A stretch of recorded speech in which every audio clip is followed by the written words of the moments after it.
اس کے لیے تبلیغی جماعت بہترین راستہ ہے. اپنی بیگم کے ساتھ مستورات کے ساتھ تبلیغ میں وقت لگا لو, وہ انسان کا بچہ بنا کے بھیج دیں گے. 3 دن جب آپ اپنی بیگم کو لے کے جاؤ گے نا تبلیغ میں, مسلمان کا یہ ہنی مون ہے. یہ کیا ہے مسلمان کا ہنی مون؟ یہ والا جو ہنی مون ہے نا, جو سوئٹزرلینڈ جا رہے ہیں, اس میں خرچہ بھی ٹھیک ٹھاک ہے, بیگم بگڑنے کا بھی بڑا خطرہ ہوتا ہے. میں نہیں کہہ رہا بگڑتی ہیں, بگڑنے کا خطرہ بہت ہوتا ہے. جب وہ وہاں جا کے دیکھیں گی نا انگریز عورتیں لائف کو کیسے انجوائے کر رہی ہیں, کپڑے وپڑے کی کوئی پابندی ہے ہی نہیں. شادی غفار سے ہوئی تھی, اچھا وسیم لگا تو وسیم کے پاس چلی گئیں. تو جب یہ کلچر دیکھتی ہیں تو مرد بھی بگڑتا ہے اور عورت بھی بگڑنے کا, سارے نہیں بگڑتے, خطرہ عورت ہے بگڑنے کا. مرد بھی کہے گا یار انگریز کو وہ والی اچھی لگی تو ادھر کو نکل لیا, وہ والی اچھی لگی ادھر کو نکل لیا, ہم اسی کو لے کے گھوم رہے ہیں یار, یہ کیا مذاق ہے. سارے نہیں بگڑتے, کچھ بگڑنے کے خطرے ہوتے ہیں.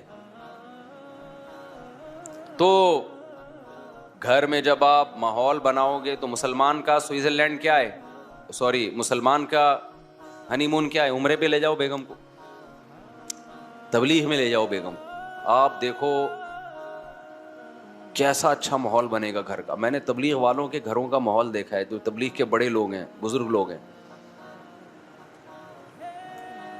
کبھی گئے نا جیسے بے تکلفی ہے کسی تبلیغ کے بڑے بزرگ سے, تو ان کی ذرہ نوازی, گھر میں لے گئے, ان کے گھروں کا ماحول دیکھا, میں نے کہا ماشاء اللہ بھائی جنت ہے.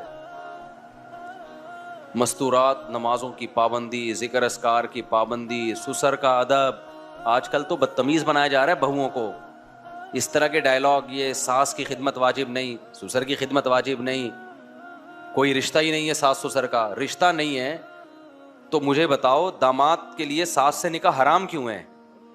حرام تو ماں سے نکاح ہوتا ہے نا, داماد ساس سے نکاح نہیں کر سکتا. تو رشتہ ہے تو اللہ نے کہہ دیا نا کہ ماں بن گئی ہے, تو بہو کے لیے بھی ساس ماں کے قائم مقام ہے. میں نہیں کہہ رہا بالکل ماں جیسی ہے, لیکن جب گھروں میں دین آئے گا, تمیز آئے گی, تو پھر بہویں یہ مسئلہ نہیں پوچھیں گی کہ ساس کی خدمت واجب ہے یا نہیں ہے. بہو کیا کہے گی, بھائی بڑوں کی خدمت سے کیا ملتا ہے, خدا ملتا ہے. تبلیغ میں تو یہی سکھایا جاتا ہے, خدمت سے کیا ملتا ہے, خدا ملتا ہے. بھائی میرے شوہر کی ماں ہے تو میرے لیے تو شوہر جنت, تو جو شوہر کی جنت ہے وہ میری بھی کیا ہے, جنت ہے. غیرت مند آدمی اپنی خدمت سے اتنا خوش نہیں ہوتا جتنا اپنی ماں کی خدمت سے خوش ہوتا ہے. اگر غیرت ہے اس میں, کہتا بیگم مجھے بھول جاؤ, میری ماں کی خدمت کرو, اسی سے دل جیتو. تو میں نے تبلیغ والوں کے گھروں کا ماحول بھی دیکھا ہے الحمدللہ, اور میں نے لبرل لوگوں کے گھروں کا ماحول بھی دیکھا ہے. لبرل لوگوں کے گھروں کے ماحول میں کیا ہے, ابا ادھر بیٹھ کے کھانا کھا رہا ہے, بچہ برگر کھانے جا رہا ہے دوستوں کے ساتھ,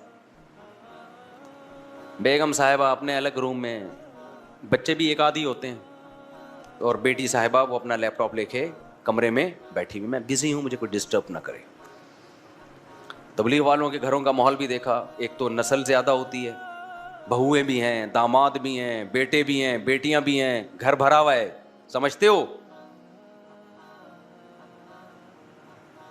ایک بڑے بزرگ کے ہاں جانا ہوا, انہوں نے کہا کہ اللہ نے ہمیں بہو اتنی اچھی دے دی مولوی صاحب, وہ تو جو ہمارے گھروں میں اعمال میں سستی ہو رہی تھی, وہ بہو اس سستی کو بھی کیا کر رہی ہے, دور کرنے کا ذریعہ بن رہی.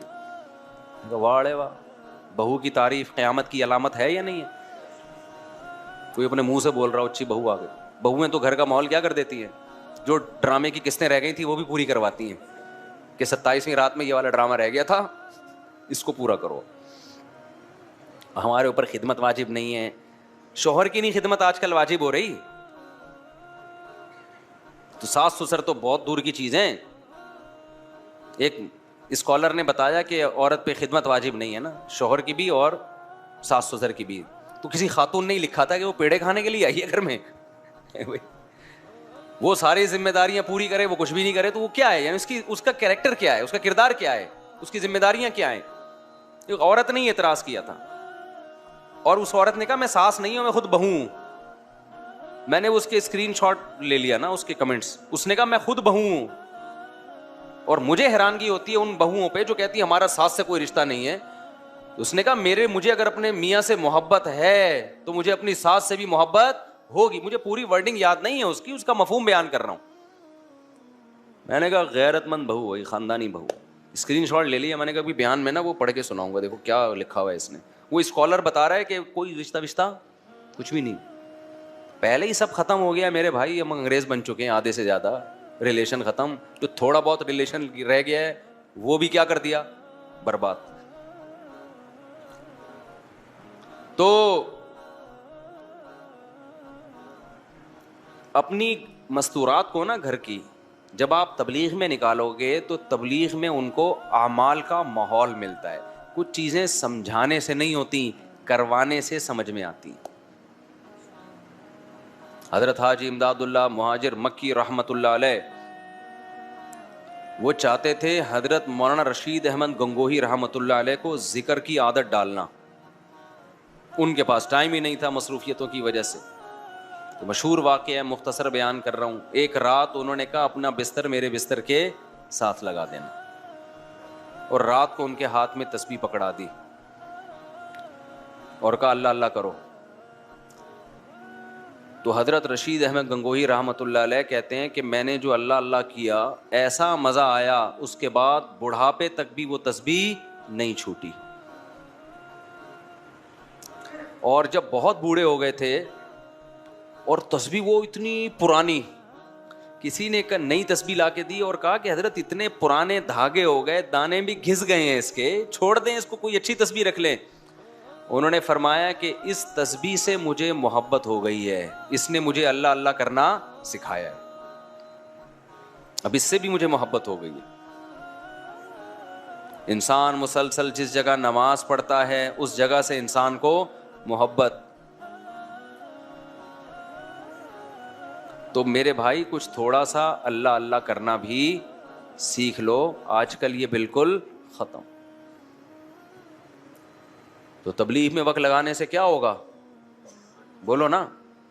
3 دن ہوگی بہت بوریت آپ کو جب آپ تبلیغ میں نکلیں گے, کیونکہ لوگ جاتے ہیں کہ شاید ایک انٹرٹینمنٹ, بھائی کچھ مزہ آئے گا, تو مزہ نہیں آتا وہاں پہ, ٹینشن ہوتی ہے. کیونکہ مزے کے لیے کیا کوئی ڈرامہ لگائیں گے آپ کو وہاں جا کے, وہ ہے بھائی کوئی فلم دکھائیں گے, کیا کریں گے, کوئی پروگرام ہوگا, کوئی سٹے وٹے کا دور چلے گا رات کے وقت میں, وہ معمولات کروائیں گے بھائی, صبح کی تسبیح, شام کی تسبیح ہے, پھر تعلیم ہے, پھر مذاکرہ ہے. Boring life. لیکن یہ بورنگ آپ کی زندگی کو ساری زندگی کے لیے انٹرٹین کرنے کا ذریعہ بن سکتی ہے. دیکھو نا جنہوں نے لگائے پھر مزید لگا کے اب وہ رائیونڈ کے مقیمین بن گئے ہیں, وہ سارا دن اسی معمول میں. او بھائی آپ, یہ تو بڑی بورنگ لائف ہے. انہوں نے کہا ہم سے چھڑوا کے دکھاؤ یہ لائف, ہمیں اسی میں مزہ ہے. ہم نے تبلیغ کے بزرگوں میں ایسے ایسے واقعات سنے جو عینی شاہدین گھنٹوں گھنٹوں دعا مانگ رہے ہیں, دل نہیں بھر رہا. آج تھوڑی دیر میں دعا سے وحشت ہونا شروع ہو جاتی ہے کہ یار 2-4 چیزیں مانگ لی بس ختم ہے, اب کیا. وہ مانگ بھی ایسے رہے ہوتے ہیں کہ دل نہیں لگ رہا ہوتا. جن کا دعاؤں میں دل لگ جاتا ہے نا, ہمارے شیخ حضرت مفتی رشید احمد صاحب رحمہ اللہ تعالی, ان کا ہر جمعے کو عصر کی نماز کے بعد بیان ہوتا تھا. اب ہوتا کیا, ہم جب پہلی مرتبہ گئے, ایک تو عصر سے مغرب کا ٹائم بہت تھوڑا ہے, لوگ آئے بہت دور دور سے. حضرت کا معمول تھا فرض نماز کے بعد عام طور پہ دعا نہیں مانگا کرتے تھے, اجتماعی دعا, انفرادی بھی نہیں. رات کے وقت آخری حصے میں اٹھ کے لمبی دعا مانگتے تھے. لیکن جمعے کے دن عصر کی نماز کے بعد دعا مانگتے تھے ہاتھ اٹھا کے. وہ بتاتے تھے یہ دعا بیان سے پہلے کی دعا ہے کہ اللہ میں جو لوگوں میں بات کروں گا تو مجھے وہ بات کہنے کی توفیق دے جس میں تیری رضا ہو. تو حضرت عصر کے بعد بیان سے پہلے دعا مانگنا شروع کرتے, اتنی لمبی, بعض دفعہ اکیلے دعا ہو جاتی, ہم کہتے بیان کا ٹائم تو رہا نہیں ہے.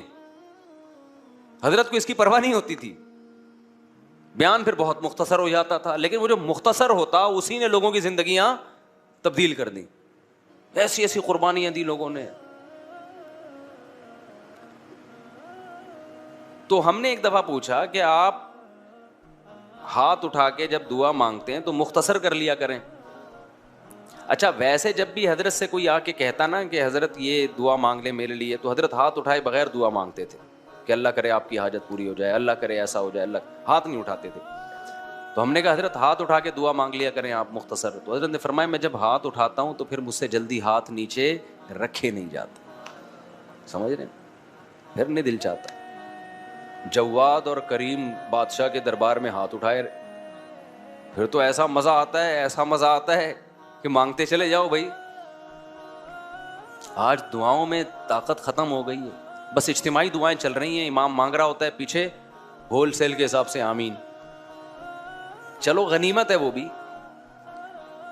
انفرادی دعائیں مانگنے کی عادت ڈالو, اللہ سے رشتہ بناؤ, ہاتھ اٹھا کے گڑ گڑانا سیکھو. لوگ کہتے ہیں یار ہمیں بوریت ہو رہی ہے, دل نہیں لگ رہا. تو میں نے بتایا نا, جس کام میں دل نہیں لگ رہا وہی کرنا ہے, اس سے دل لگنا شروع ہو جائے گا. نہیں آ رہی میرا خیال ہے بات؟ آج سے عادت ڈالو لمبی دعائیں مانگنے کی, تنہائی میں, اکیلے میں. تنہائی کا موقع نہیں ہے, لوگوں کے سامنے مانگا, مطلب اجتماعی کی بات الگ ہے. اصل دعا میں کیا ہے؟ انفرادی. لوگ اجتماعی دعاؤں کو زیادہ اہمیت دیتے ہیں. اللہ کی نظر میں انفرادی دعا کی ویلیو اجتماعی دعا سے زیادہ ہے. کیوں؟ ادعوا ربکم تضرعا وخفیا. اللہ کہتے ہیں اپنے رب کو عاجزی کے ساتھ اور چپکے سے پکارو. تو گھروں میں عادت ڈالیں گے کہ نہیں ڈالیں گے دعاؤں کی اور نماز کی, عبادت کی؟ اس کا طریقہ میں نے بتایا کہ کیا طریقہ ہے. اب ایک دم نہیں پڑے گی عادت, پھڈا ہو جائے گا بیگم سے, بچوں سے پھڈا ہو جائے گا. اس کا طریقہ کیا ہے؟ اللہ نے بہترین آپشن دیا ہے. کس کا؟ تبلیغ کا. وقت لگاؤ اس میں. دیکھو گھروں کا, میں نے دیکھا ہے جو تبلیغ میں وقت لگاتے ہیں ان کی عورتیں بھی, گھروں کا ماحول بالکل چینج ہو جاتا ہے, بالکل چینج ہو جاتا ہے. گھر میں تعلیم بھی شروع ہو جائے گی پھر. اور اگر نہیں وقت لگاتے تو پھر بیٹھے رہو آرام سے. بڑے لوگ کہتے ہیں نا ایک بات, ہم لوگ کیا چونکہ بزرگ بھی ہوتے ہیں تو بزرگ نصیحتیں بھی کر رہے ہوتے ہیں. بہت سے فرقے ایسے ہیں جن کے یہاں بزرگ کیا ہیں؟ بولو نا, ہے ہی نہیں, بزرگ ہی نہیں ہے ان لوگ کے یہاں. ایک آدمی جو تھا نا, پتہ نہیں کس فرقے کا تھا, تو وہ فقہ وہ ہمارے حضرت کے ہاتھ پہ بیعت ہوا اور مسلک ہی چینج کر لیا اس نے. اس نے کہا آج سے میں فقہ حنفی کو فالو کروں گا. ہم نے پوچھا وجہ کیا؟ کہہ رہے یار ہم نے اپنے مسلک میں کوئی بزرگ ہی نہیں دیکھے. صحیح ہے نا, کوئی بزرگ ہی نہیں ہے. تو ہم لوگ کے یہاں چونکہ بزرگ ہوتے ہیں لہذا وہ نصیحتیں بھی کر رہے ہوتے ہیں. وہ بزرگ کی نصیحت ہی نکل گئی جو میں کرنا چاہ رہا تھا اس چکر میں. ہاں, کہ وہ نصیحت یہ ہے کہ آپ کا اپنا اگر کوئی ویژن نہیں ہوگا تو آپ کسی اور کے ویژن کا حصہ بن جائیں گے. آپ کا اپنا کوئی ہدف نہیں ہوگا. آپ اگر اچھے کاموں میں ٹائم نہیں گزارتے تو شیطان پھر اپنے کاموں میں آپ کو لگا دے گا. شیطان کسی کو فارغ نہیں بیٹھنے دیتا, خوب سمجھ لو. جب کوئی بزی ہوتا ہے نا کسی اچھے کام میں تو شیطان کی رسائی نہیں ہوتی وہاں تک. شیطان کہتا ہے یہ یہاں سے ہٹے گا تو میں اس کو بہکاؤں گا نا. آپ کا دماغ ادھر لگا ہوا ہے تو شیطان کہتا ہے میں محنت کیسے کروں اس کے اوپر. دیکھو کمپنیاں جو اپنی پروڈکٹ بیچنے کے لیے آتی ہیں نا, فارغ آدمی کو سمجھاتی ہیں کہ سر یہ بہترین. فون انگیج جائے گا تو وہ نہیں کریں گے نا. جس نے فون اٹھا لیا اس کو وہ پیکج پہنانا شروع کر دیا. تو وہ بھی دیکھتے ہیں یہ فارغ بیٹھا ہوا ہے, چلو جی اپنی پروڈکٹ منجن جو بھی ہے اس کو لا کے پہنا دی. جو مصروف ہوگا تو کہیں گے بھائی اس کو غصہ آئے گا اگر میں نے اس کو چھیڑا جا کے. تو شیطان بھی یہ کر رہا ہوتا ہے. جو مصروف آدمی ہوتا ہے شیطان کی اس تک رسائی مشکل سے ہوتی ہے. اور جو ویلے ہوتے ہیں نا, ویلے سمجھتے ہیں جو ہوتے ہیں آج کل, فارغ ہوتے ہیں, شیطان کہتا ہے تو فارغ بیٹھا ہوا ہے, چل میں تجھے اپنے کام میں لگاتا ہوں. نئی فلم آئی ہوئی ہے مارکیٹ میں, چل وہ چل کے دیکھ تو جا کے. الٹے الٹے کاموں میں لگائے گا آپ کو, فحش فلموں میں لگا دے گا, پان گٹکے میں لگا دے گا, شراب میں لگا دے گا, برائیوں میں لگا دے گا. آپ نے اپنے اگر اسکیجول ایسا بنایا کہ سارا دن آپ کے پاس فضول کاموں کا ٹائم ہی نہیں ہے تو شیطان کو بہکانے کا موقع نہیں ملے گا. سارا دن اپنا اسکیجول بنا کے اپنے آپ کو بیزی کر لیں. جب آپ یہ سوچیں گے نا تو شیطان اس میں پتہ ہے کام کیا کہے گا, ابے کیا سارا دن مصروف ہو جائیں, پاگل ہیں کیا, تو زندگی کا مزہ ہی ختم ہو جائے گا. تو سارا دن مصروف کا مطلب یہ نہیں ہے کہ کاموں میں مشغول ہو جائیں. تفریح کے لیے بھی ٹائم نکالیں, لیکن وہ تفریح جو جائز تفریح ہو اس کے لیے بھی ٹائم نکالیں آپ. بلکہ شروع میں تو تفریح کا ٹائم زیادہ ہو, کاموں کا ٹائم بولو نا کم ہو. جو ویلے ہیں نا ایک دم سے ان پہ کام کا بوجھ ڈالا جائے گا تو مر جائیں گے ٹینشن سے. تو اپنے آپ کو عادی بنائیں. پہلے کم معمولات رکھیں, صبح شام کے کم معمولات. اور جو باقی فارغ دینا اس کو سوچیں کیا کرنا ہے, تو اس کو کسی جائز تفریح میں پہلے سے لگا دیں آپ.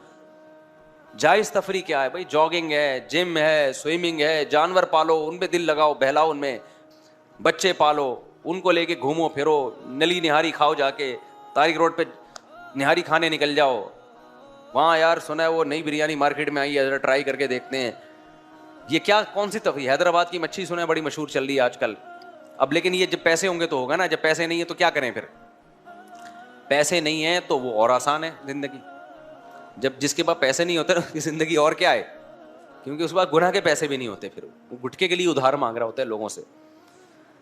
تو جو پیسے نہیں ہیں تو اور کسی چیز میں اپنے آپ کو, جاگنگ کے لیے پہ پیسے لگتے ہیں, سوئمنگ پہ لگتے ہیں پیسے, ٹکٹ, لیکن جاگنگ پہ کوئی پیسہ بولو نہیں لگتا. جم کی فیس بھی آج کل بہت ہی بیچارے رو ہی رہے ہوتے ہیں جم والے کے, یار وہ بھی نہیں دے رہے ہوتے لوگ. جم میں ایڈمیشن کروا لو, فیس پی جاؤ, استغفر اللہ, یعنی فیس بعد میں دے دو. جم والے سے بولو تو زکوٰۃ نکالتا ہے کہ نہیں نکالتا, اتنا بڑا بزنس ہے, بولے ہاں نکالتا ہے, تو کہ میں زکوٰۃ میں آ گیا بس, ٹھیک ہے نا, میں تیری جم کی زکوٰۃ ہوں. سمجھاؤ, غیرت ہوگی مان جائے گا انشاءاللہ. بولے یار کچھ اللہ کے لیے بھی کرنا, میرے پاس پیسے ویسے نہیں ہے تو تھوڑا سا ڈنڈ ونڈ پیلنے دے, جان آئے گی, طاقت آئے گی, تیرے لیے دعائیں کروں گا رات کو. تو بہت سارے کام ہیں جو غریب بھی کر سکتا ہے. چوزے تو پال سکتا ہے نا, مور نہیں پال سکتا اور ہرن نہیں پال سکتا. یہ جو ہم نے تو بچپن میں اتنے پالے ہیں, یہ مرغی کے بچے نہیں بیچ رہے ہوتے یہ چوزے رنگ برنگی, اس کا اتنا مزہ ہے. آپ کہہ سکتے یار مجھے ان چیزوں میں دل نہیں لگتا, مجھے پتا ہے آپ کا دل نہیں لگے گا ان چیزوں میں.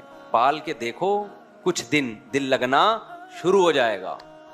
جانور سے محبت ہو جاتی ہے انسان کو. ہم نے وہ ہمارے خادم ہے نا, اس کے ذمہ میں نے دانا باجرے کا کام لگایا ہوا جب میں نہیں ہوتا, تو وہ کہہ رہا ہے مجھے محبت ہو گئی پر ان مرغیوں سے. گدھے سے محبت ہو جاتی ہے تھوڑے دنوں میں. تو اس لیے جب تک آپ اپنے آپ کو بیزی نہیں کرتے اچھے کاموں میں یا جائز کاموں میں ہی بیزی کر لو. اگر نہیں کیا بیزی تو سمجھ لو بہت خطرناک گناہوں کی طرف دل جائے گا. اور یہ بھی نہیں کہ گناہ کر کے تسلی ہو جائے گی, پھر دل چاہے گا اس سے آگے, پھر اس سے آگے, پھر اس سے آگے. وہی بات ہے کہ جیسے جیسے وسائل بڑھتے چلے جائیں گے گناہ کی خواہش بڑھے گی, لیکن صحت ساتھ دینا چھوڑ دے گی. بڑھاپے کی طرف جاؤ گے, پھر ہوگی ڈپریشن, یار میں نے کیا یہ, اور اس ڈپریشن میں پھر ڈاکٹروں کے پاس جاؤ گے, گولیاں کھاؤ گے, اور بالآخر ایک دن اسی میں انتقال. نہ خدا ہی ملا, نہ وصال صنم, نہ ادھر کے رہے نہ ادھر کے رہے. ایک آدمی نے کسی لڑکی سے عشق ہو گیا, وہ ناجائز تھا عشق اس کے لیے, وہاں شادی کی کوئی امید نہیں تھی. مولوی صاحب نے سمجھایا کہ دیکھ یہ جو تیرا صنم ہے نا, محبوب ہے, جو تیرا معشوق ہے, یہ تو تجھے ملے گا نہیں, اور تو اللہ سے بھی جائے گا, اس کی محبت میں خدا کو بھی کھو بیٹھے گا. اس نے کہا نہیں یہ مجھے ملے گی, لازمی ملے گی. جیسے ہوتا ہے نا عاشق لوگ احمقوں کی جنت میں رہتے ہیں, یہ مجھے ملے گی, مجھے ایسی بشارتیں مل رہی ہیں. بالآخر اس کی کہیں اور شادی ہو گئی اور اس کے بچے ہو گئے, اور وہ اس کو ماموں کہنے لگے. تو ایسے موقع پہ اس نے یہ شعر کہا, نہ خدا ہی ملا نہ وصال صنم, نہ ادھر کے رہے نہ ادھر کے. تو جس چیز میں آپ ٹائم گزار رہے ہیں, ہم اور آپ سبھی اصلاح کے قابل ہیں. عبادت سے جان چھوڑا کے عادت نہیں ڈال رہے دعائیں مانگنے کی. دیکھو ابھی دعاؤں مانگنے کی عادت ڈال دی نا, خدا کی قسم بڑھاپا اتنا پیارا گزرے گا, اتنا مزے کا گزرے گا کہ رش کریں گے لوگ آپ کے بڑھاپے پہ. ابھی عادت ڈال لی جوانی میں لمبی لمبی دعاؤں کی, دل لگا لیا, شروع میں لگے گا نہیں, عادت ڈالیں, اس کے بعد بڑھاپے میں اللہ یہ نعمت دیں گے کہ آپ کو مزہ ہی دعا میں آئے گا. انگریزوں کا بڑھاپا خدا کی قسم بہت ڈینجرس ہوتا ہے, بہت خطرناک ہوتا ہے. نہ خدا ہوتا ہے ان کی زندگی میں, نہ پبلک ہوتی ہے. کسی بوڑھے